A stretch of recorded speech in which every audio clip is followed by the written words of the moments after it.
जय महाकाल दोस्तों। देखिए, आज हम आप लोगों को हिंदी वर्णमाला के बारे में बताएंगे और यूपी टेट से आपके 2 क्वेश्चन या 3 क्वेश्चन यहाँ से मिलेंगे ही 100%। चलिए चलते हैं, देखते हैं। वर्णमाला।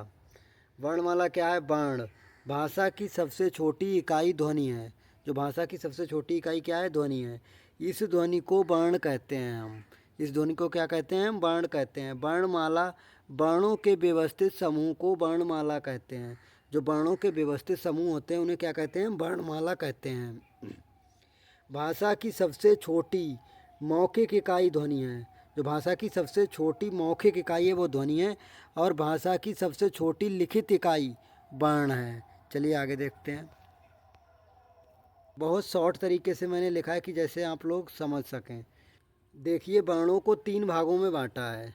नंबर 1, स्वर, व्यंजन और अयोगवाह। स्वर, व्यंजन और अयोगवाह।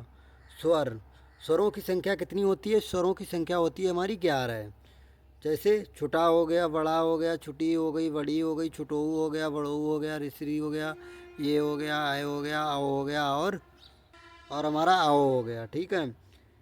और जो स्वतंत्र रूप से बोले जाने वाले वर्ण होते हैं वो क्या कहलाते हैं? हमारे स्वर कहलाते हैं। जो स्वतंत्र रूप से बोले जाते हैं उनके लिए किसी भी दूसरे वर्ण की ज़रूरत नहीं पड़ती है।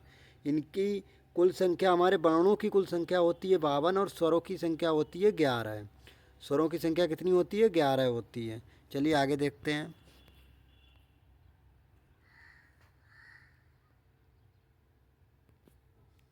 देखिए, आपको विस्तार से बताते हैं।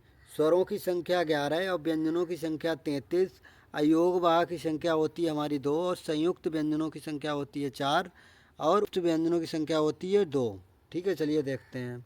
ये हमारे हो गए हैं स्वर 11। ये हमारे स्वर हो गए। व्यंजन हो गए, जैसे का हो गया, खा हो गया, गा हो गया, घा हो गया, अड़ा हो गया, चा हो गया, छा हो गया, जा हो गया, झा हो गया, उआ हो गया। ठीक है। टा हो गया, ठा हो गया, डा हो गया, ढा हो गया और णा हो गया। ता हो गया, ता ता था, दा, धा, ना, पा, फा, बा, भा, मा, या, रा, ला, वा। ठीक है, ये हो गए। और संयुक्त व्यंजन हमारे कौन से हो गए? जैसे छात्रा, ज्ञा और सिरा। जैसे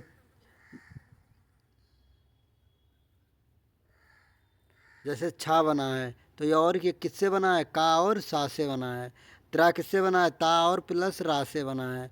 और ज्ञा किससे बना है? जा प्लस वहाँ से बना है। सिरा किससे बना है? सा प्लस रा से बना है। और अयोगवा हमारे कितने होते हैं? 2 होते हैं, अंग और आहा। चलिए देखते हैं आगे। और हमारे देखिए, अंत्यस्थ व्यंजनों की भी संख्या होती है 4। अंत्यस्थ व्यंजनों की संख्या कितनी होती है? 4 होती है। यारा, ला, वा। कौन से होते हैं? यारा, ला, वा। ये होते हैं हमारे अंत्यस्थ व्यंजन। और ये हमारे होते हैं ऊष्म व्यंजन। कौन से होते हैं? ये हमारे ऊष्म व्यंजन होते हैं। सा, शा, शा, हा।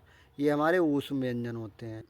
और देखिए, केंद्रीय हिंदी निर्देशालय ने 1983 में देवनागरी लिपि और हिंदी वर्तनी का मानकीकरण जारी कराया।